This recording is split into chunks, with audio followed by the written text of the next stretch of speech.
reagindo a um vídeo de um doutor, isto com uma vasta carreira acadêmica, que participou recentemente de um podcast e fez algumas afirmações.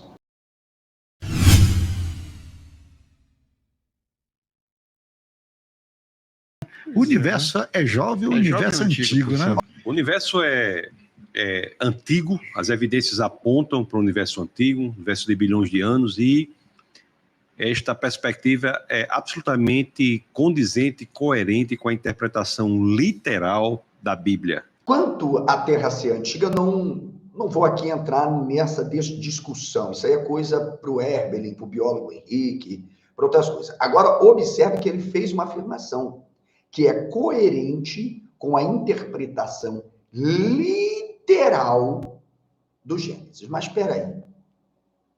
Então, esse senhor acredita que o homem veio do barrinho, que o homem foi criado realmente do pó da terra. Ele acredita que a narrativa do Gênesis, veja, é literal, porque ele acabou de afirmar.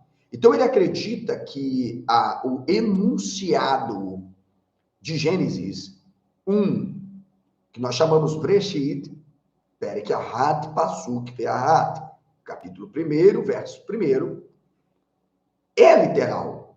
Portanto, para ele, o conceito de terra, Eretz, ali com o objeto direto, Et Haaretz, com a flexão do substantivo terra, Eretz, de acordo com a análise morfossintática, para ele, terra é terra, é o planeta.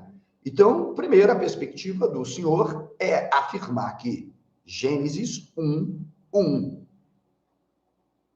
é, de fato, a criação do céu e da terra, dentro de uma perspectiva apologética, exegética. Portanto, ele parte na modernidade, vamos chamar na odianidade, conforme se pensa, uma interpretação totalmente literal. Os judeus chamam de pshat, uma interpretação tal como os textos dizem. Mas o fato da interpretação estar dentro de uma dimensão de literalidade ao falar da Terra, primeiro, será a Terra o planeta? Ou ainda será do nada? Então, primeiro vamos deixá-lo concluir e vamos dar uma aula para esse senhor. O universo antigo é o que está descrito ali no relato histórico da criação no livro de Gênesis. Relato histórico da criação no livro do Gênesis. Primeiro, uma coisa é certa, o relato do Gênesis é histórico. Se algum acadêmico, por mais cético, crítico que seja, científico, disser que as narrativas não são históricas do ponto de vista de uma estrutura narrativa, é desonesto, porque, de fato, há uma diferença entre o fato ser real, o fato narrado ser histórico e a narrativa ser histórica. Estamos numa questão de tempo. Portanto, a narrativa ela é histórica, porque, afinal, ela surge dentro de um contexto de efetualidade, já que ele é da filosofia analítica, tá? Dentro de um contexto e dimensão de inter-relações. O texto não caiu do céu, o texto não foi entregue por um anjo. Há pessoas escrevendo de acordo com as suas realidades e, portanto, a narrativa, ela faz parte de um processo histórico. Não quer dizer que a narrativa seja a descrição da realidade. Isso é outro problema. Então, senhor Tasso, já é bom que o senhor, eu vou tentar marcar o senhor, vou aí nesse teu canal, para o senhor dar uma analisada no meu vídeo e depois vir aqui bater um papo, ficar de frente comigo, porque afinal, o senhor tem um monte de título, eu tenho quase nada. Tá bom? Vamos lá. Primeiro capítulo ali de Gênesis, Gênesis 1, no primeiro verso, Gênesis 1, diz: no princípio Deus criou os céus e a terra. Nós temos o verbo criar, que é a tradução do verbo boró. Boró, em hebraico, quer dizer criar tudo a partir do nada. É o que em latim ficou conhecido como criatio ex nihilo. Ok. Esse verbo criar, que em hebraico é boró, é um verbo muito específico, muito especial. Ele é um verbo econômico, né? Nem utilizado muitas vezes nas Escrituras. No capítulo 1 de Gênesis, ele aparece em Gênesis 1:1, Gênesis 1:21 e Gênesis 1:27. Porque é um verbo que denota uma ação para cuja execução é necessário tanto poder que só Deus pode ser sujeito desse verbo. Ninguém mais tem o poder necessário que a ação designada pelo verbo exige para executar essa ação. Não tem nada parecido em português, né? Português não tem, mas em latim tem. Latim nós temos uma distinção entre criar e criar. Olha só. O português, de fato, perde essa distinção e a gente fala Deus criou o universo e fala Francisco cria bode, né? Como se fosse a mesma... Pronto. Esse senhor, que é pastor, teólogo apologeta, conforme foi descrito aí, afirmou que o verbo parar é um verbo que denota criar. Primeiro, é que dentro de um contexto apologético, em que a fé, a crença nas sagradas escrituras e a defesa de um criacionismo ex nihilo faz com que eles digam isso. E, portanto, existem tradições erroneamente que procurou justificar que o verbo bara diz isso. Então, antes de tudo, eu quero apresentar ao senhor, entre muitas publicações que possuo, como, na verdade, Gênesis deve ser encarado, bem como o verbo bara. Ok? Bereshit. Essa é a primeira estrutura. E logo após, vem também o verbo supracitado pelo amigo, que é o verbo bara. O verbo bara. Que está no tronco kali, o perfeito, uma ação que denota um complemento no passado.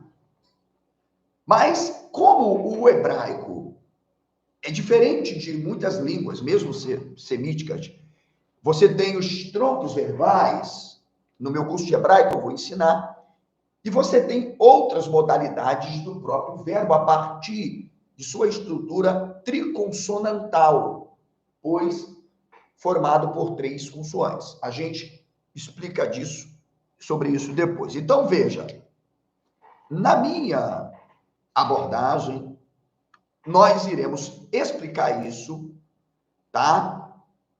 A partir do Gênesis. Bereshit, bara, Elohim, et hashamayim, et haaretz. Esta é a estrutura, que já se discutiu muito, porque quem tenta defender que o homem veio do barrinho, que o universo foi criado assim, ó, Deus diz, apareça, sem analisar o texto e suas tradições internas e entender os próprios gêneros literários. Portanto, estamos diante de estruturas mítico-poéticas, poéticos-teológicas, entre outras, lendas, fábulas, tudo isso fazia parte de um contexto das tradições.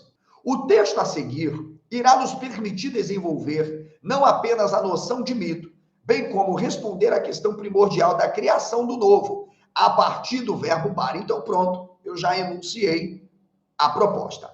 Senhor pastor, o senhor, para falar isso, o senhor deve ser formado em hebraico também, deve conhecer o hebraico profundamente, porque quem conhece já está falando besteira, quem não conhece fala besteira 2. Então, primeiro, a tradição de Gênesis, vamos chamar a tradição de Bereshit, é a tradição de Isaías, de Deutero-Isaías. Não é possível uma leitura dissociada. Primeiro, porque os textos não foram e os livros produzidos em uma recâmara de forma unívoca. São camadas e camadas e camadas que foram produzidas. Para eles dizerem que não foi, eles terão que justificar as aparentes contradições das tradições. É melhor admitir, não, nós temos sacerdotes que estão produzindo textos distintos, porque há um conflito interno entre sacerdote do templo e sacerdote da monarquia. Isso é fato. Uma guerra entre a elite do templo, ok? E o campesinato, aqueles que pensam em manter uma estrutura sacrificial explorando o povo dentro do próprio templo. Ou seja, isto aqui é irrefutável, um axioma. A tradição de Isaías, portanto, Gênesis após exílio, ela está em diálogo totalmente com Isaías. Leiamos o que diz o profeta Isaías, portanto, no capítulo 42, verso 5. Primeiro eu trago o texto em português, para talvez o pastor compreenda mais em português do que em hebraico. Vamos ler o texto aí. Presta atenção. Forma do enunciado. Assim diz, preste atenção, senhores, Deus. Assim diz Deus, vírgula, o Senhor, vírgula, que criou os céus, vírgula, e os estendeu, vírgula, e espraiou a terra, vírgula, e a tudo quanto produz, ponto, e vírgula. Presta atenção, que dá respiração ao povo, presta atenção nessa frase, que dá respiração ao povo. Aqui eu já refutei o mito de Adão, mostrando que está relacionado a uma etiologia de Judá, da criação do povo, que vai agora passar a viver e receber o espírito do príncipe. Vamos lá. Que nela está, onde? O Gan Eden, ficticiamente, é onde está se originando a estrutura, pensando claramente o contexto geográfico de onde tudo isso está acontecendo. E o espírito aos que andam nela. Você vai pegar Nishmat, você vai pegar o próprio termo Nishma, entre outros. Ok? Beleza. Ou Ruach, também com uma conotação. Não é o caso aqui. Agora vamos ao hebraico.